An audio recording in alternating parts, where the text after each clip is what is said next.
Are Democrats catering to the illegal immigrant vote? That's the question. And it may sound like a crazy one, but you really have to wonder. The talk of the town, Democrats are heading to El Salvador to do a wellness check on a gentleman who came here illegally, has been found in two courts to be part of MS-13, is guilty of domestic violence, and they want to do a wellness check on him. Senator Van Hollen is from Maryland. Senator Van Hollen just had an individual released back into his state of Maryland who is guilty of the rape and murder of a woman born and raised in Maryland. And instead of spending time with the grieving family of that young lady, Senator Van Hollen went to El Salvador to do a wellness check on an illegal immigrant who was deported. So the question is, what are Democrats doing? What is the motive behind all of this? And is it possible that Democrats are catering to the illegal immigrant vote? It sounds crazy, but did you realize that there are 3 states in the country where people who are here illegally can vote? Vermont, Maryland, which is where Senator Van Hollen is from, and of course, California. Are they trying to get illegal immigrants the right to vote, not just in local elections, but statewide elections and federal elections?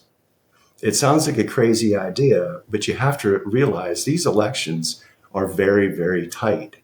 And it doesn't take that much more to swing the vote one direction or the other. From a federal standpoint, if you think about the last election that President Trump won, if you look at the Electoral College map, it was a landslide. But was it? And the answer is, of course not. He won the battleground states, but those margins were not huge. So is it possible that the Democrats are trying to get to the point where they can get illegals the right to vote in state elections? If they can do that, then they can get them to vote in federal elections. How, you ask?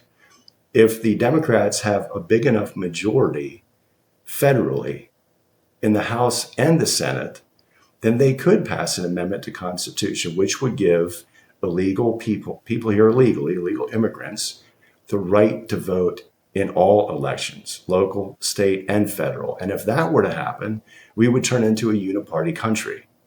The Democrats would run the country. You can be a Republican, you can be an independent, but you're never going to win. That would be a very scary thing, being a uniparty country. Let me know what you think in the comments below. It's an idea that's been on my mind, and I'd really like to engage in conversation and try to figure out what everybody thinks is going on. And you may ask, well, it's a crazy idea. It will never happen. The Democrats will never be able to swing a vote like that.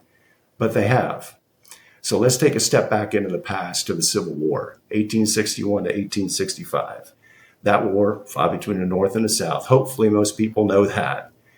It was fought by the North, led by President Abraham Lincoln, who was the first Republican president of the United States of America. So think about it. You had the Republican North against the Democrat South. In 1863, President Lincoln issued the Emancipation Proclamation. It was an executive order. It freed all black people, but it wasn't a law. The North, Republicans, won the Civil War, and after the Civil War, Republicans wrote and sponsored and got votes for 3 amendments to the Constitution, the 13th, 14th, and 15th Amendments. The 13th Amendment made the Emancipation Proclamation law.